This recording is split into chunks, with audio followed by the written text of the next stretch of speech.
Who really makes more money in the long run? Plumber versus lawyer. Were these magic grits? I mean, did you buy them from the same guy who sold Jack his beanstalk beans? Now, I'm a plumber, and I've always thought that I've done pretty well. But a lot of people say, well, I'd rather go to school, be a lawyer, be a doctor. Now, I think lawyers and doctors make about the same amount of money unless you become the specialized doctor. But we picked lawyer because the information was so easy to find. So I want to talk about it today. Go ahead and put your comment down below and let me know what you think in the beginning. And if you stay till the end, I'm going to tell you where you can really make the most money. Now, if you've never been here before, or even if you have but you haven't done it yet, please hit the subscribe button, ring the bell, and share this video with anybody that you know that might be thinking about becoming an attorney or a plumber. Okay, so today we got our information from MoneyBlog, and what they did is they put out an article and then they put in a list where they compared a plumber versus different types of attorneys.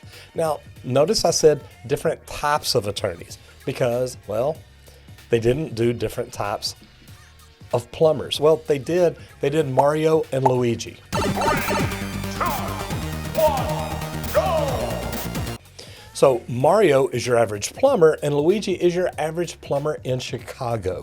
Well, Chicago has pretty good scale, so that's not too bad, but I gotta tell you, from looking down, I still think that these numbers are kind of low. They have the average plumber for $52,000 a year as nationwide, Mario. They have the average plumber in Chicago at $81,000. This is actually $52,500 and $81,500, so right around in there, but let's run it up to $53,000 and $82,000.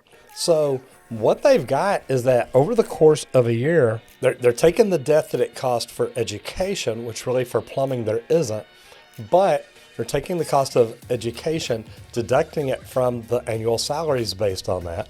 So they're saying Mario would have made $1,956,000 over the course of his lifetime, and Luigi would have made $2,858,000. Now, those are pretty good numbers. Make sure you stay till the end because I'm going to tell you where you can really make the most money. Now, I want to pick this up and be able to go through it because they've actually broken the attorneys down. You've got Joe, your average lawyer. The two Utes. To what? You've got Jane, your average lawyer with no debt. You have Donald, your average lawyer with high debt. Now, let's just go compare those because they're calling these guys your average attorneys. I'm not an executioner. I'm just the best goddamn bird lawyer in the world. Joe with average debt, you've got him at almost $3.7 million. You've got Jane at almost $3.9 million. And then you have Donald, just your average lawyer with high debt, at $3.5 million. So not too bad, 3.5 right around in there. Then let's go to Elliot. Elliot is a state government lawyer with no debt. Kamala is a state government lawyer with high debt. I think she later becomes vice president of the country. These are state government lawyers. They've got them in at 2.576 and 2.172. So still, both these attorneys make more than Mario, but Luigi does make more than Kamala. That is until she starts getting into politics and learning how to really screw people out of money. Sorry. Then you've got Atticus, public interest with no debt, and you have Sean, public interest with average debt. Now, the no debt attorney, they show him with a total lifetime earnings net of federal income tax and debt. They've got Atticus at $2.043 million, and they've got Sean, the public interest with average debt, at $1.843 million. So again, they're right about where Mario is. So just your average plumber. Now then you've got just your lawyer average debt breakdown calculated, and you've got your lawyer average high debt breakdown calculated. So they have 7 attorneys here and 2 plumbers. So they're comparing a very broad band of attorneys to a very narrow band of attorneys. So here's what they're saying on your law school and your undergrad borrowing. Average debt's $199. It looks like high debt gets closer to $300,000. So you're talking $200,000 for average debt, $300,000 for high debt, and I guess that's a nicer school, things like that. Now, here's what I want to talk about though. They've got Mario at $52,590. Now, I got to tell you, it's been probably 20 years since I made $25 an hour. Pretty close. Maybe not quite, but not far from that. So I don't know how much this changes, but my thought is, if I've made over $100,000 every year since 2000, I've got a feeling Mario and Luigi probably did too, but they're showing the average salary of 52, we're going to call it 53,000, and 81 something, we're going to call it 82,000. That's a difference of another $18,000 a year or $43,000 a year.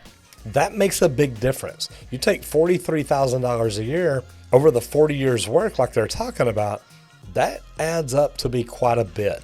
So here's what I want to tell you. Everybody's not meant to go to college. If you are meant to go to college, enjoy it, have fun, get a job where you can move into your own business one day, maybe open your own business doing something.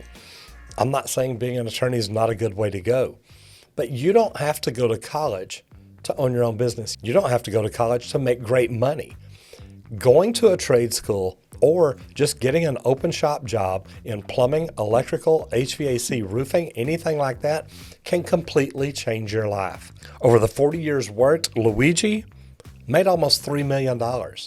That's not a bad income. That's not a bad living. You can do whatever you want to do in the trades. Now you can do it as an attorney too.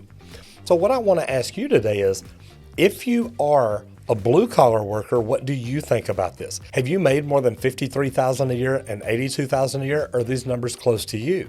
He's got the highest national average for an attorney at $141,000 a year. Now, don't get me wrong, that's not bad, but he's got the debt anywhere from $200,000 to $400,000. So that can add up pretty quick. And when you're first starting out of school, you've got a lot of debt to pay. How do you recover from that quickly? As a plumber, as you go through trade school, say you join the union, you join in an apprentice training program, you're going to make those first 4 or 5 years, you're going to make $250,000 to $350,000. You're not going to walk out of trade school with debt. You're going to walk out of trade school with a good paying job and a nice income that you've made while you were there. Do me a favor, leave me a comment down below and let me know which career do you think's better and why. If you're a blue collar worker, do you wish you to become an attorney? And if you're an attorney, do you wish you to become a plumber? I'm Roger Wakefield, lead AP, the expert plumber. I'll see you in the next video if you don't get flushed. But we picked plumber at $81,000, and this is actually, I'm just kind of rounding it down. They really don't have 9 attorneys. I guess I looked at this wrong, so you can take that out.